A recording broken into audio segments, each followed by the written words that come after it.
Expectations lead to disappointment. Isn't that a cheery notion to hang your hat on? But why half-ass it and stop with expectations? Why not whole-ass it and look at everything on your life in that way? Sleeping leads to nightmares. Dating leads to heartbroken. Puppies leads to dead dogs. Expectations lead to disappointment is bad advice because, among other reasons, it is self-contradictory.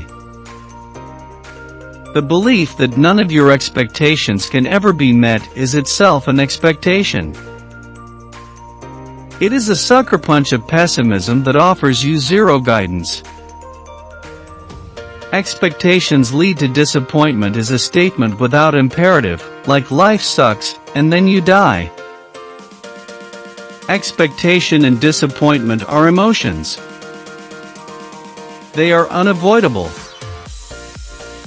We have been following this bad advice for centuries.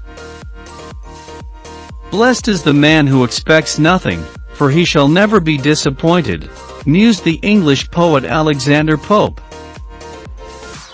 Oft expectation fails, and most oft there were most it promises, wrote Mr. Shakespeare.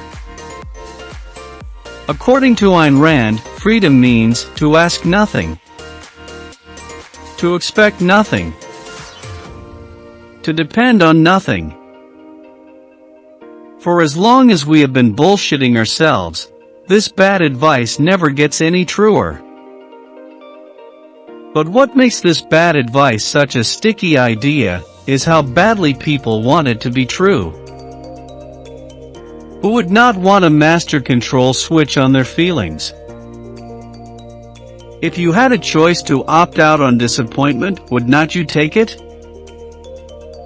But following bad advice is like trying to avoid food poisoning by avoiding food.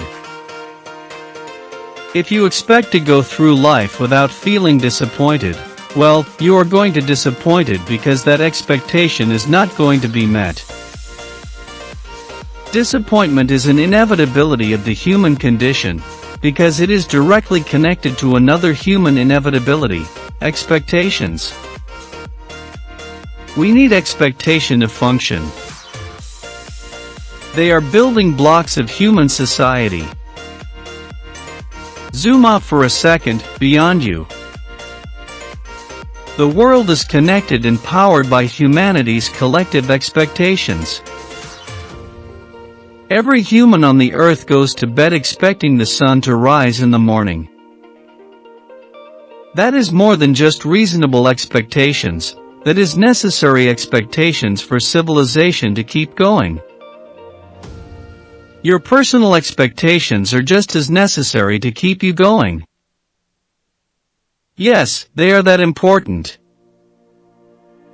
Maybe I don't know the exact details of your unique, personal expectations, but I can tell you right now, they are probably not out of control or unreasonable. How do I know?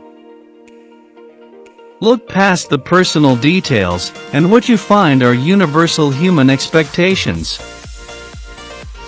You expect to be loved. You expect to feel heard.